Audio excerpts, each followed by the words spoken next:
বলবো পদ অবরোধটা যদিও সমস্যার সমাধান নয়, পদ অবরোধ করে সমস্যার সমাধান করা যাবে না, তো তার পিছনে একটা প্রশ্নচিহ্ন থেকেই যায়।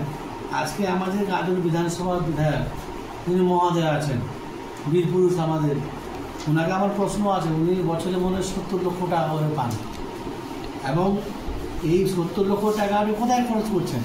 আজকে নয়াপাড়া শুধু না, প্রান্তপল্লী থেকে শুরু করে শিক্ষকপল্লী কিছু জায়গা, পুরো জায়গাটা দেখে এক কোমর জলে ভরে আছে। ওনাকে তো সবসময় পাওয়া যায় না। আমি পঞ্চায়েত সমিতির সভাপতি হিসেবে বলবো, আমরা যেভাবে ওই এলাকায় ড্রেনেজ সিস্টেম ব্যবস্থা করেছি, কিছু কাজ থেকে গেছে। আগামী দিনে আমাদের পঞ্চায়েত সমিতি চ্যালেঞ্জ করে বলছে আমরা সেই জায়গাটা সংস্কার করব এবং সেই জায়গাটা জলও দাঁড়াবে না।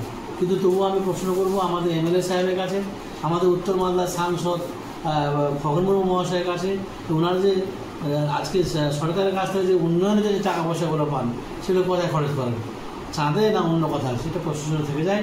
আগামী দিনে জনগণের জবাব দেবে, জনগণের রেডি আছে তাদের জবাব দেওয়ার জন্য।